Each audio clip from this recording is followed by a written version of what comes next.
এখন? হ্যাঁ হ্যাঁ মা, আমরা যাব। আচ্ছা, কিন্তু তুমি তোমার জামাইকে একটু বলে দাও। ওকে আবার আলাদা করে বলার কি আছে? কেন? না মা, ও তোমার জামাই না, না বললে খারাপ দেখা যায় না। এই নাও, মা কথা বলবে। আচ্ছা, আসসালামু আলাইকুম মা, ভালো আছেন আপনি? হ্যাঁ হ্যাঁ, তোমরা চলে এসো। রেখে দিল, ব্যস্ত আছে হয়তো। দাঁড়াও, ফোন দিচ্ছি আমি। আবার কি হলো? শোনো মা, তোমার বাড়ির অনুষ্ঠান তুমিই পালন করো তোমার আত্মীয়দের নিয়ে, আমরা যাচ্ছি না। গুড। এমন করে কেন বলছো? হয়তো মা ব্যস্ত আছে। দেখেছিস তো, ও ঠিক বুঝেছে আমি ব্যস্ত আছি। তুই একটু বেশি বেশি করিস। বিয়ে হয়ে গেছে তো, তাই নিজেকে অনেক বড় মনে করছিস।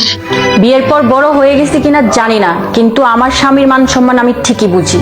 যেখানে আমার স্বামীর সম্মান নেই সেখানে আমি খাবার গিলতে যাব না। শোনো মা, তুমি তোমার দুঃসম্পর্কের কোনো আত্মীয়দের দাওয়াত দিচ্ছ না, তুমি তোমার জামাইকে দাওয়াত দিচ্ছ।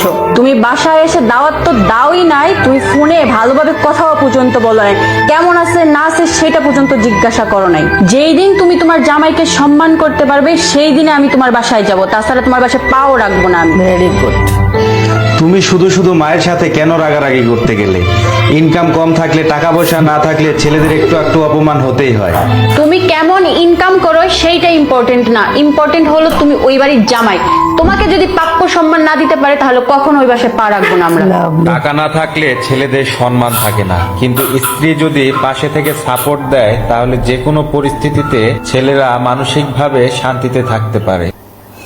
একদম সত্যি, যেখানে স্বামীর সম্মান নেই সেখানে না যাওয়াই প্রত্যেকটা মেয়ের উচিত আমি মনে করি।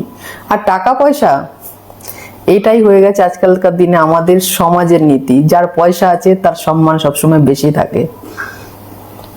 তবুও স্বামীর সম্মান সবার আগে। তোমার স্বামীর সম্মান তোমাকেই রাখতে হবে। টাকা পয়সা আজ নেই কাল হয়ে যেতে পারে, কিন্তু একটা সময় যারা তোমার অপমান করেছে এটাকে কখনো ভুলে যেও না। লাভলি, আমার খুব ভালো লেগেছে। তোমাদের কেমন লাগলো কমেন্ট করে জানিয়ে যেও।